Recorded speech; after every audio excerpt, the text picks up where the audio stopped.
I'm Lynn Packer reporting on how journalism schools in the United States, like lemmings, have been gulping eyewitness news format Kool-Aid to the detriment of journalism and democracy. The 60-year-old eyewitness news format is still used by hundreds, virtually all U.S. local TV news outlets.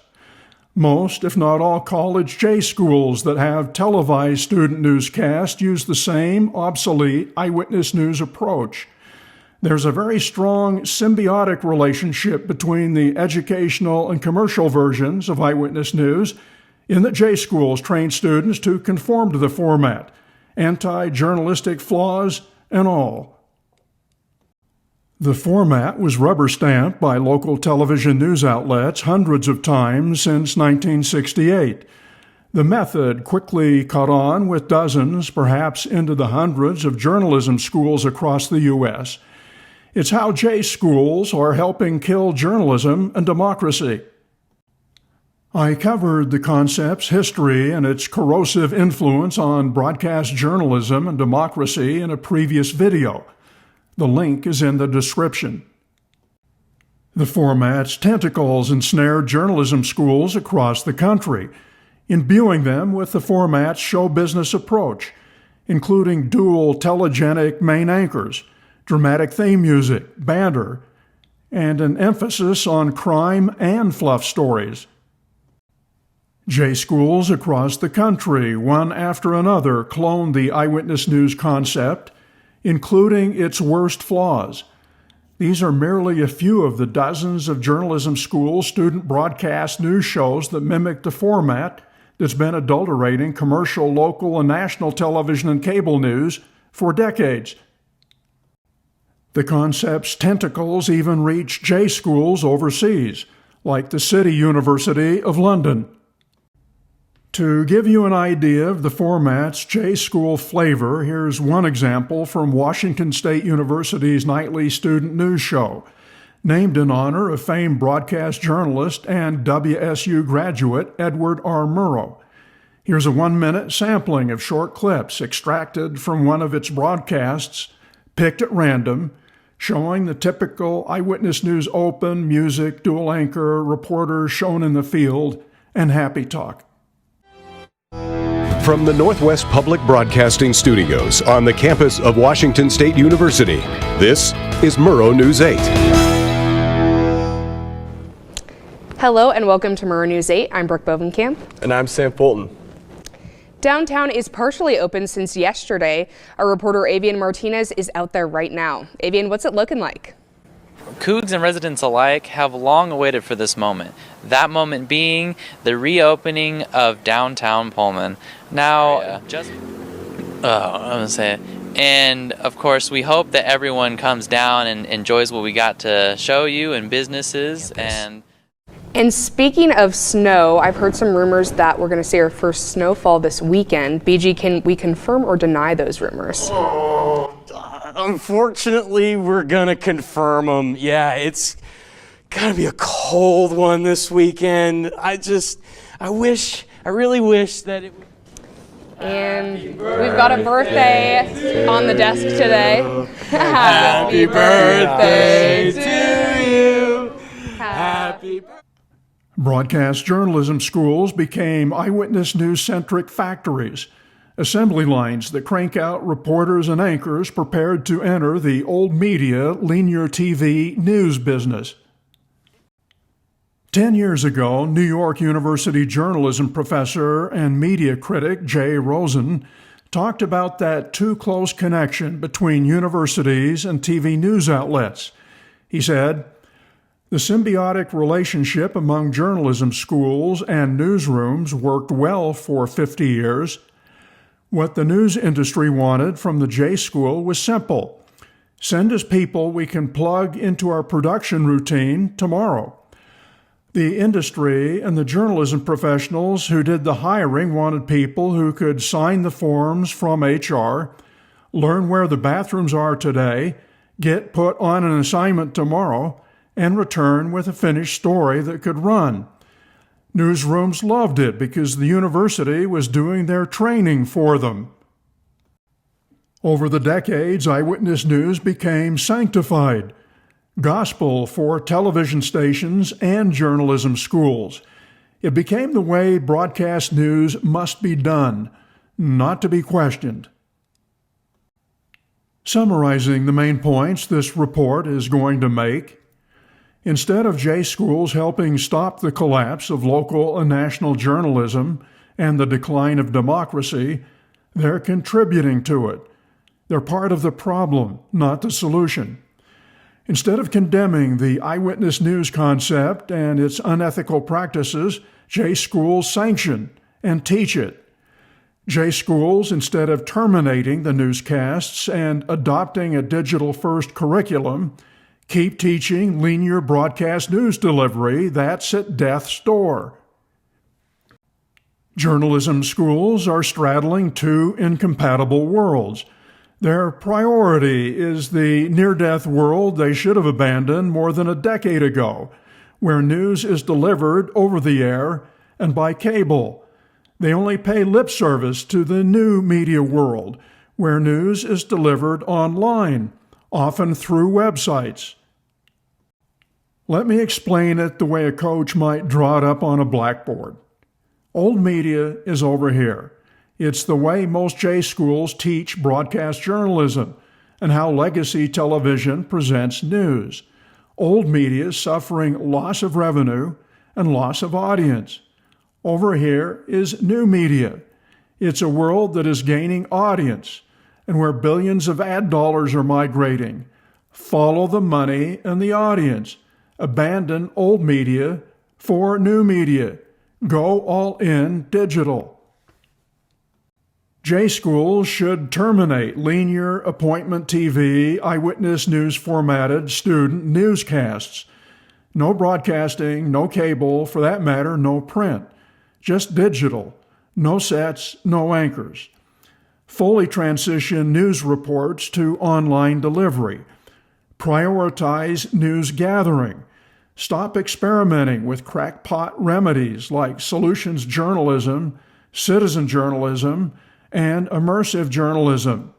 Engage in meaningful research. Instead of aiding futile attempts to save linear TV news, help facilitate a complete transition to digital. Thousands of print and broadcast reporters have been laid off, and layoffs continue with no end in sight. Stop flooding the job market with new graduates. Stop until demand catches up with the existing oversupply. Most of the 450-plus J schools should shutter completely. This is not hyperbole. I'm not exaggerating to make the point. Shut them down.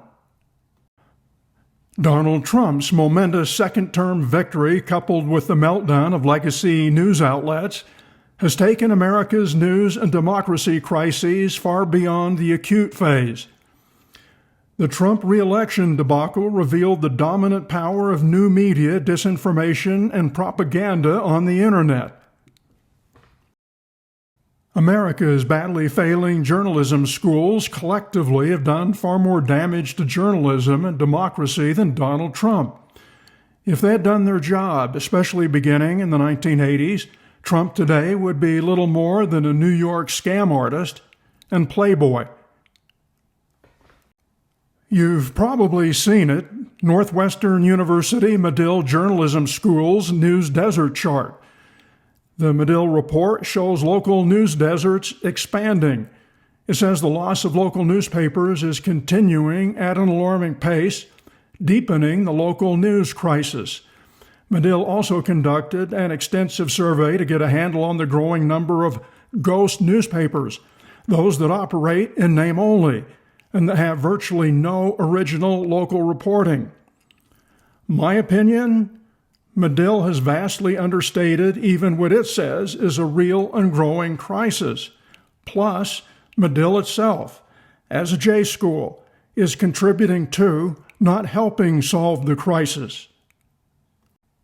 Medill, the same one complaining about the news crisis. Yes, Medill School of Journalism at Northwestern.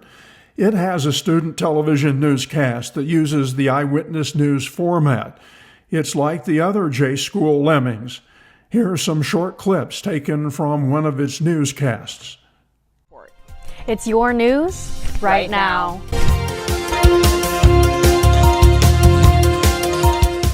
We begin tonight with some breaking news. The university is threatening disciplinary action against students who protested on campus yesterday as part of a walkout and picket for Gaza.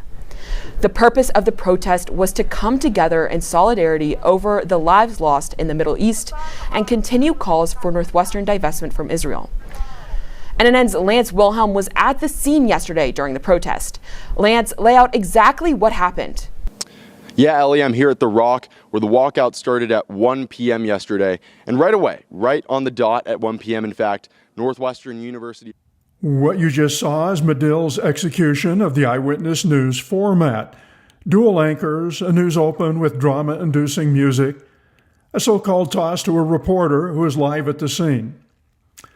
I want to focus for a few minutes on that live shot at the end of the clip. It's an example of Medill, and it's not alone among J schools, teaching one of television news's very common, wasteful, and deceitful practices, the black hole live shot, also known as gratuitous live shots, live for live's sake live shots, and senseless live shots. In this case, the protest occurred a day earlier. No news story is unfolding in the background. It's television's P.T. Barnum modus operandi. There's a sucker born every minute. Black hole live shots take viewers as fools and suckers. It's a widespread practice that wastes a lot of money and resources while duping viewers. Why called black hole? Because they're often done very early morning or late night when it's dark, after a news event transpires. Most probably occur during daylight.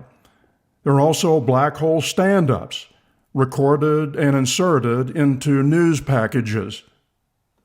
They are widely condemned, yet they proliferate. Typical comments: an expensive gimmick, pushed by consultants. Live shots in front of empty buildings and darkened streets are routine. Nothing like being live in front of the courthouse for a trial that ended at 4 p.m. for an 11 p.m. live shot. There is no news value, just production value. It's just a way of creating a now feel to the presentation of what's really just a stale story to begin with. One critic is University of North Carolina journalism professor C.A. Tuggle. He said, "Live reporting gives the story a sense of immediacy. However, there are times when a live report is meaningless." Surveyed reporters told Tuggle that their ability to gather news suffers when they are tethered to a camera and a live unit providing pictures of nothing. Because they cannot leave the site of the live report, reporters are, in fact, unable to dig for additional facts. So you'd think that Tuggle's journalism school would teach broadcast news majors to perform only legitimate live shots. You would be wrong. The University of North Carolina, which has a top journalism school, condones and teaches black hole live shots. The school's faculty advisor has been C.A. Tuggle. Here's a short clip from a newscast picked at random. The lead story features a reporter in the field covering a day-old story. And there's a new leadership for UNC students as well. Jalea Taylor won the student body president election in a landslide victory last week. Karen Week's Lauren Lovett talked to Taylor after the victory. She joins us live now. Lauren, you were at the pit just last week. They're still campaigning out there, right? Yeah, Moosin, you can see it looks completely different. There is nobody out here canvassing or passing out buttons because the election is over. Jalea Taylor is the new student body president-elect. Another example, back to Washington State University that I mentioned earlier. Murrow News 8 broadcast a live shot about an apartment fire, not 3 days or weeks, but 3 months earlier, that had displaced some students and became a parking lot. 3 months ago, a fire broke out on Greek Road, displacing 3 students from housing. Now to Bailey at the scene. Hi, so I am currently on Opal Street in front of the lot where there is a fire 3 months ago. 3 students were displaced, but WSU has now found housing for them. There was an attic fire, and none of the students knew until a student in front of them, their neighbor, saw on their Ring camera, got an alert on their Ring camera that there was a fire. They called 911 and firefighters broke through the roof and extinguished the fire. Though now, as you see, there is no house. They did tear it down, and now it's a parking lot for the houses around. Back to you guys at the desk. Thank you, Bailey. Another leading journalism school, maybe the best, certainly the oldest, University of Missouri. Another Eyewitness News carbon copy. When I taught at BYU in the 80s, I used one of the school's excellent textbooks for basic journalism. But it's another journalism school that overreports crime news and has a fondness for black hole live shots. The shooting happened last night outside the Walmart on Colney Road. Now KMU8's Nathan Lee is live there with the newest details on the investigation. Nathan. Yeah, Evie, I'm here outside Walmart on Conley Road, where last night the scene here looked a lot different. Police were here investigating a shooting. In that live shot, the reporter even tells you there's nothing to see there. Here's another example of KOMU leading a newscast with crime stories. Coverage you can count on. KOMU8 News Today starts now. We have new information on a shooting that happened late last night. Thanks for joining us, everyone. I'm Jordan Berger. And I'm Sarah Moyers. There was a heavy police presence near Larch Court as multiple cruisers lined up along the road at that scene. An Independence police officer and court official were killed while serving an eviction notice yesterday. A law enforcement held a procession to escort Officer Cody. A former lieutenant and court deputy are facing involuntary manslaughter charges in connection to the death of Brooke Bailey. An autopsy report shows she died in her Cooper County jail cell from untreated diabetes back in October. And, of course, to soften the blow of crime news and leave viewers with a warm and fuzzy feeling, that news show concluded with Happy Talk. A look-live video recording is where an anchor tosses to a reporter in the field who begins the report with a stand-up, as if reporting live, but is pre-taped. Commercial outlets like CNN and J-Schools use the look-live ruse all the time. As media critic Oliver Darcy pointed out, CNN, however, started to more heavily incorporate look-lives into its dayside coverage. In the new media world of online news, legitimate live shots are easier to achieve. Cable and broadcasting's by-appointment linear TV newscasts have narrow windows for live shots that don't exist in the digital world. Online news enables authentic live shots at developing newsworthy events anytime, day or night, 24/7. Each digital news organization should have a procedures and standards handbook that sets journalistic and safety rules for live shots. Journalism schools condoning and teaching unethical live reporting is just one among many reasons American journalism education is in such a sorry state. It's one of many F's most J schools should be given. The next section goes into a report done 10 years ago that dealt with that very topic, the state of American journalism education. In 2014, the Knight Foundation commissioned Diane Lynch, a former chair of a journalism department and now a college president, to research and report on the state and future of journalism education and what J schools needed to do to adapt. The report summary said, as the news and information ecosystem morphs to digital first, many of the nation's most prestigious programs are scrambling to keep pace. She's talking about the transition from old traditional media to new online media.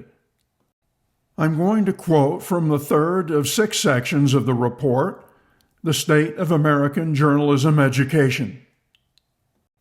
It looked bad for journalism schools 10 years ago, arguably much worse now.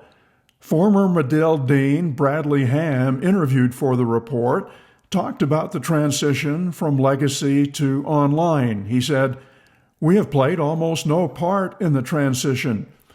During transitions in the business world, a CEO would have picked up the phone and called business professors who were experts. When the digital first transition hit our world, were you calling anybody in journalism education to help you?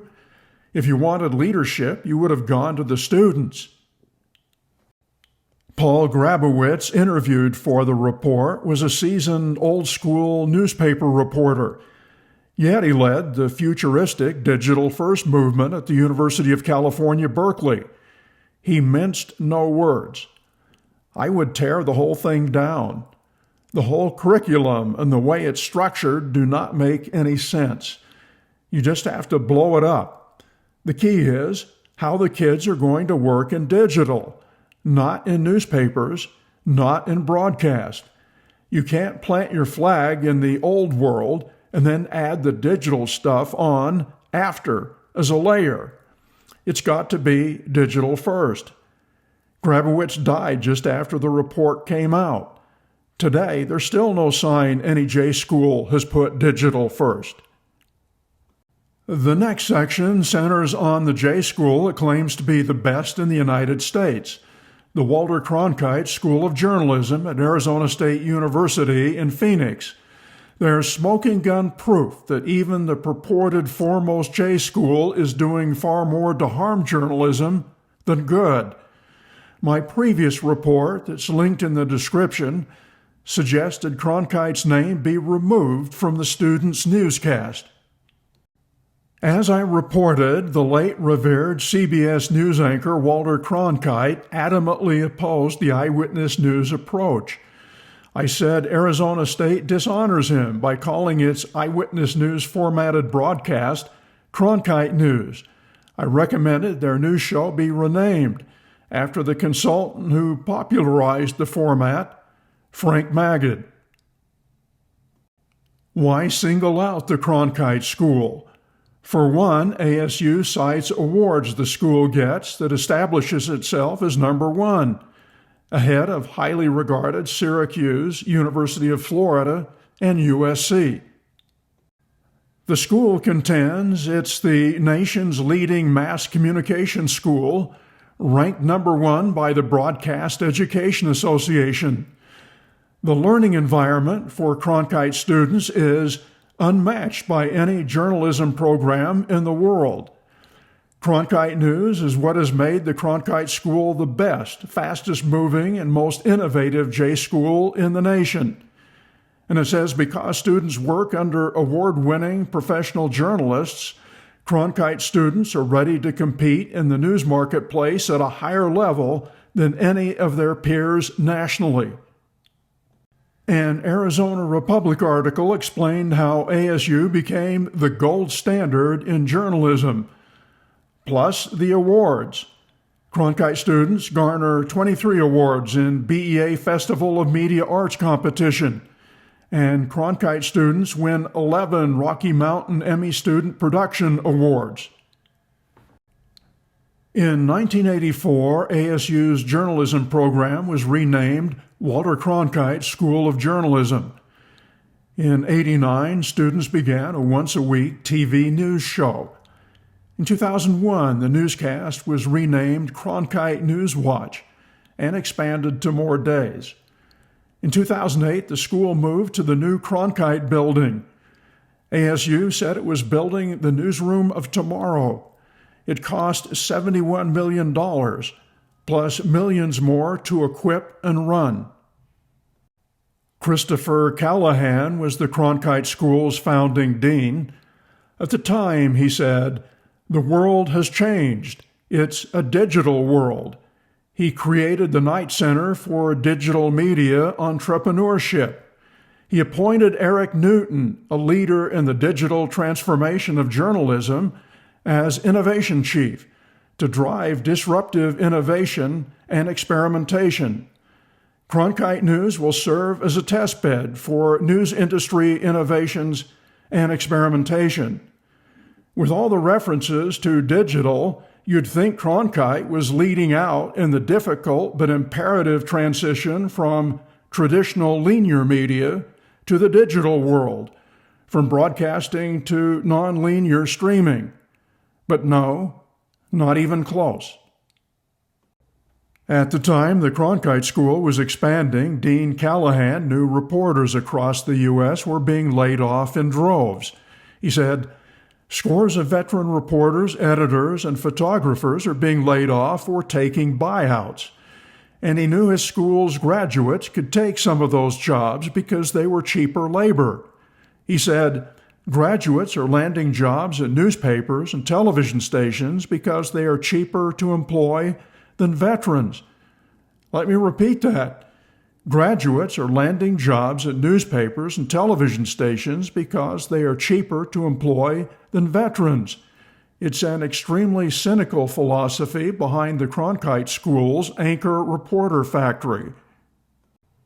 Newton came to the Cronkite School from the Knight Foundation, where he helped distribute millions of dollars to J schools to bolster journalism. He said, "The right journalism schools can become engines that drive innovation and can rise to the challenge of renewing the role of journalism in society. The Cronkite School is the most promising place to work on the transformation of journalism education. But rather than innovate the future, the Cronkite School rubber-stamped the past." Cronkite News was just another of dozens of J-School lemmings, rubber-stamping the Eyewitness News format with all its flaws and destructive impact on journalism and democracy. The October 31st, 2023 Cronkite News Show, broadcast on Halloween Day, won the 2024 Regional Emmy Award for Best College Student Newscast. Before I review it, I summarize my conclusions on the next slide. The award-winning newscast shows how deeply the journalistically corrupt Eyewitness News format is embedded in U.S. journalism schools. Weirdly, the news show begins with the sports block and two sports anchors on set, rather than opening with a news block. The newscast is chock full of pointless black hole live shots that Emmy judges should have been condemning, not rewarding. There is not a single Reporter Enterprise news story in the entire newscast. The stacking, that is, the organization of Cronkite's prize winner, is nothing short of bizarre. It begins with a sports block, not the traditional news block. Would be like a newspaper deciding to no longer put the news section on the front page, instead putting sports there. The Cronkite News Show begins with two sports anchors at the anchor desk who intro the first report, a sports story, by tossing to a sports reporter who is live in the field. Right off the bat, it's a senseless live shot. The reporter is not standing in front of any ongoing news event. The lead story is a feature story, not hard news. It's about a fan who proposed to his girlfriend at a World Series game the previous day. Besides the story being a day old, it's barely newsworthy. Even though the anchor lead is about a marriage proposal, the reporter first talked about the fan's mother being a big fan. When it did get around to the proposal angle, the reporter had no video, so had to use a photo the fan provided. After the second story, read by one of the anchors, there's a lead-in to another Black Hole Live feature story, a toss to another sports reporter standing at the same spot as the previous live reporter, still with nothing special in the background. His story was about sports gambling. There were interviews with ostensible gamblers, but no actual shots of betting inside the FanDuel venue. Next, one of the anchors reappears again, live, standing next to a screen for another feature story, this one about the Arizona Diamondbacks' former owner. Oddly, after beginning the story live, the reporter pops up in a black hole stand-up, in the middle of what's called a donut, a pre-produced package. He's standing in front of who knows what and why.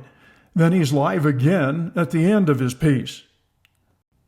The newscast pauses for a break. It's a promotion for the Cronkite Journalism School. It uses the slogan, Cronkite News, the future starts now. The video instead should have been more accurately labeled, Cronkite News, the past is now the present. The spot shows a two-person reporting team shooting with a minicam, instead of a digital, friendlier single reporter shooting with a smartphone. The promo shows old-fashioned, expensive edit bays, where today video can be edited in the field on a tablet or smartphone. Finally, viewers see Cronkite News Master Control. It's not at all needed for online video news operations. After the break, the newscast continues with another sports feature story. It's about a local polo club. In conformity with the Eyewitness news concept, the reporter in his stand-up, a mound-up, injects himself into the story. I'll show that short clip.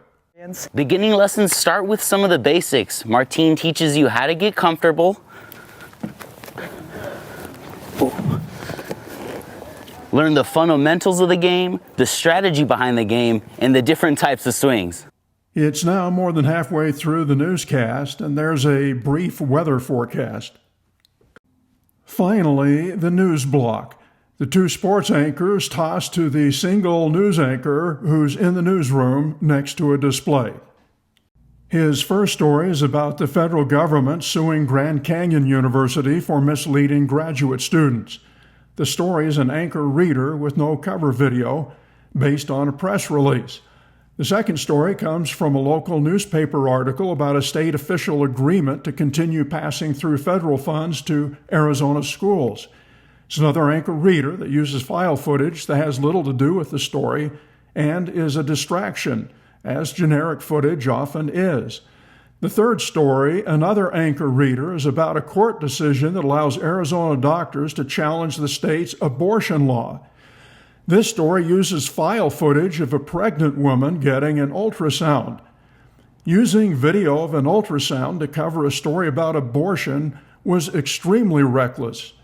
The fourth story, a reader about the deadline for mail-in ballots, is covered with more file video. The final story, again an anchor reader with generic video, is probably from a press release about streetcar transit to and from a World Series game. There was only 3 minutes of news in a 27-minute news show. All stories were anchor readers, most appeared to be based on press releases. There was not a single Cronkite news reporter-originated story. And there was poor use, and in one case, unethical use of generic file footage. And this newscast won an Emmy. Eyewitness news consultants pushed them feel-good, warm and fuzzy, lighthearted kicker stories to conclude a newscast, adding a little happy talk at the end.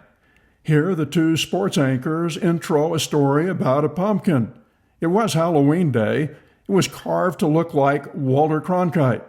The pumpkin and a Cronkite bobblehead doll sat on the anchor desk in front of them.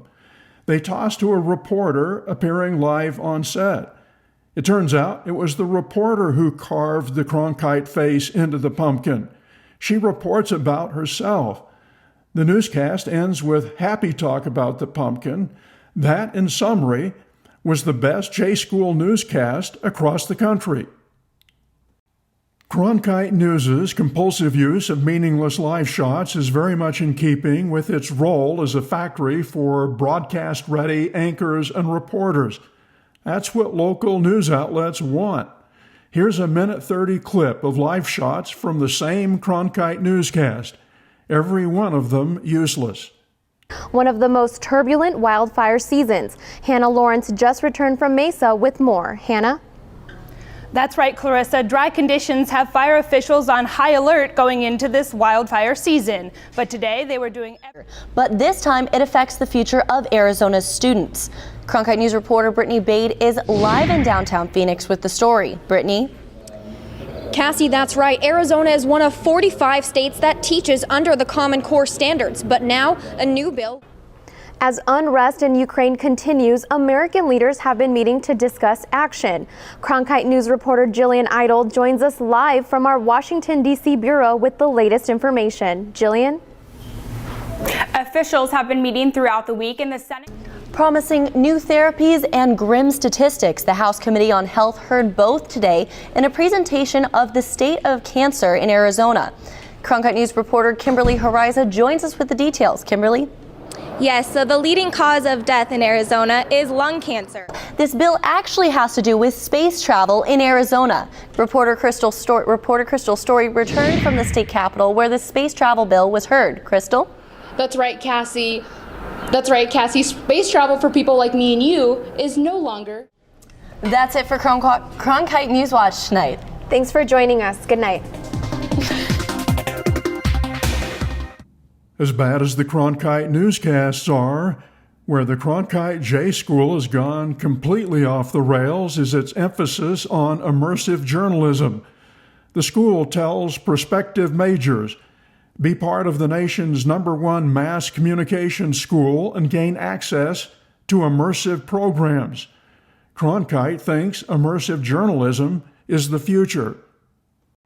What is it? It's a form of news video production that allows a first-person viewer experience of the events described in a news story.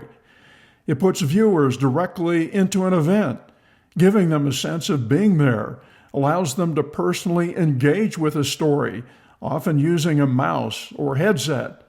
It's facilitated by virtual reality, VR, augmented reality, AR, and 360-degree video, using 3D gaming and Hollywood movie-style CGI, computer-generated imagery technologies. The concept even has a global network called Journalism 360, supported by the Online News Association and Knight Foundation, and a supposed global network of immersive storytellers. Immersive journalism is a radical departure from traditional video journalism. It's a contrivance deployed by newspapers and television stations attempting to stop plunging readership and viewership. It's been a multi-million-dollar fiasco with the Cronkite School, one of the movement's ringleaders. I wrote an article for TV Tech Online published in early 2018, highly critical of 360 video. There's a link in this video's description. A couple of excerpts. The 360-degree virtual reality video melody is so alluring that it enchanted the likes of the Associated Press, New York Times, and the Washington Post. It's touted as the next big thing in journalism. The fact that even reputable news organizations are spending time and money to fiddle with 360 video signifies a desperation to cope with digital disruption. It's a gimmick. It's not journalism. It's among indicators that traditional news media are lost in a digital disruption wilderness and are willing to try anything to get out, even by prostituting journalism. Immersive journalism is a lot of Cronkite School's vision for the future, as exemplified in this Cronkite Journal cover story. It shows a 360 video camera, a drone video camera, and an AR/VR headset, and touts that kind of innovation as journalism's future. As I mentioned earlier, Eric Newton came to the Cronkite School from the Knight Foundation. Retha Hill is the one at Cronkite who runs the New Media Innovation Lab. Some Knight Foundation money was gifted to Cronkite and Hill's lab to advance immersive journalism. Here's an example of a Cronkite News 360 story. Student reporters placed a 360 camera in the middle of the crowd at a Donald Trump political rally. For the viewer to control what is seen on the screen, it needs to be viewed on YouTube for it to work. By placing the mouse cursor over the video, the cursor turns into a hand that lets you move 360 degrees all around the video and watch whatever you want to see. You can hear Trump speaking in the distance, but you can't see him. Only people in the crowd. I have no idea what story it's supposed to be telling, other than, here's what a MAGA crowd looks like. Retha Hill, the Innovation Lab Director, is among instructors teaching immersive journalism. The school says Retha is helping her students at the Cronkite School of Journalism push the limits in digital storytelling. After a semester in the New Media Innovation Lab, her students can create video games, mobile applications, and 3D scenes for virtual reality, all to help newsrooms tell stories in new ways. So again, we're showing you that the same gaming technology that people use to create video games, you can use to recreate events in virtual reality and can really bring people into a story in a way that sometimes you can't. One of the new ways game-infused journalism turns news stories into interactive video games that news consumers play online, like playing Pac-Man, such as this news game about polling place suppression, where the viewer tries to find a place to vote. It's another form of immersive journalism taught and advocated at the Cronkite School, which claims news games are a legitimate form of news. There should be a news game designer in every newsroom. News game designers should be journalists. At an augmented reality conference, Hill showed examples on a big screen. One of them from a story about a woman convicted for attempted murder, serving a life sentence in a small jail cell. The goal was to immerse viewers in the cell. Cronkite created a 360 rendering that the viewer could move around in and look around in, using a mouse to show how confining it is. And it was about a young woman who got sent up 25 to life for soliciting, the charge was soliciting murder of a rival. You know, she thought her husband was having an affair with someone. But what we did is we rebuilt the jail cell that she's in, the prison cell that she's been in for the last 14, 15 years, and we told her story. And what it'll show you is what it's like to be in this prison cell. My daughter was born. It got more stressful because he would never be home. And then I found out that he was cheating on me again with his baby's mother. And I was talking to this crackhead that he was dealing to, and she was like, well, we should get her. I was crying and upset, and then we... Hill showed the jail cell clip as a good example of immersive AR-360 journalism. It actually shows how flawed it is. It leaves viewers free to wander around the cell while the narration tells a different story. The CGI jail cell is far from realistic. The video conflicts with the audio narration. It's 2D, not 3D, not really immersive at all. A 3D version would require VR goggles. The Cronkite School received a grant from the National Association of Broadcasters to help develop and promote AR-manipulated video for news and weather. Hill praised the Weather Channel's pioneering use of AR to spice up its weather disaster reporting, where weather presenters, while in the studio, are almost hit by virtual lightning, falling trees, skidding buses, and tornadoes. But hold on, let's look at this tornado. It's going from more of a rope now to a much thicker tornado, much wider tornado. It looks more like a stovepipe now. It's called a stovepipe because it resembles one. This could produce EF1 damage, potentially, all right? 86 to 110 mile per hour winds here. Mobile homes now can be flipped or rolled, roofs severely damaged here, and there can be extensive power outages. Jeez, that was close.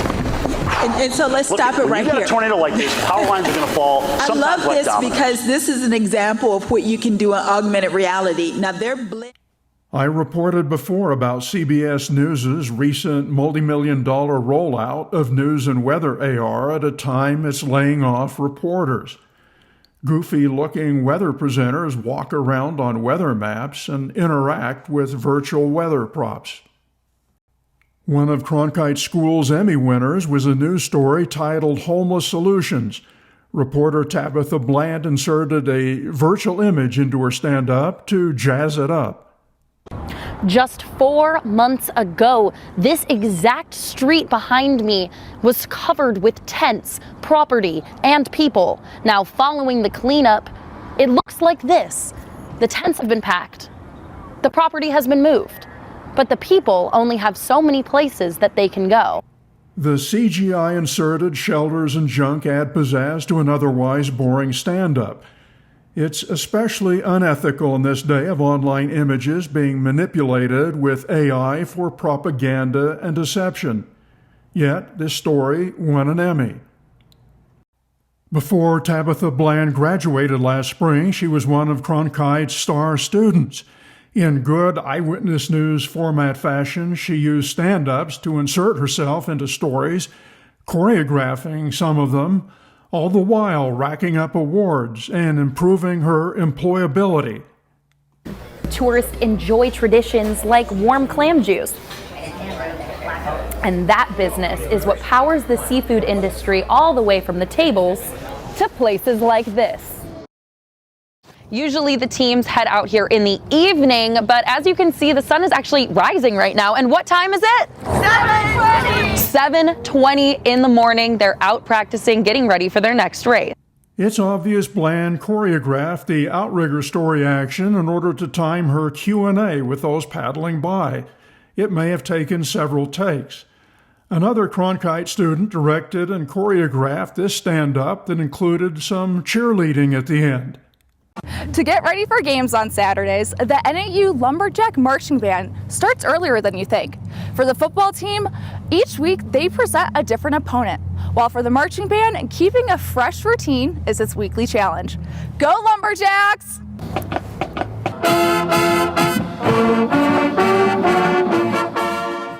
City University of New York professor and media critic Jeff Jarvis would rather see all stand-ups abolished.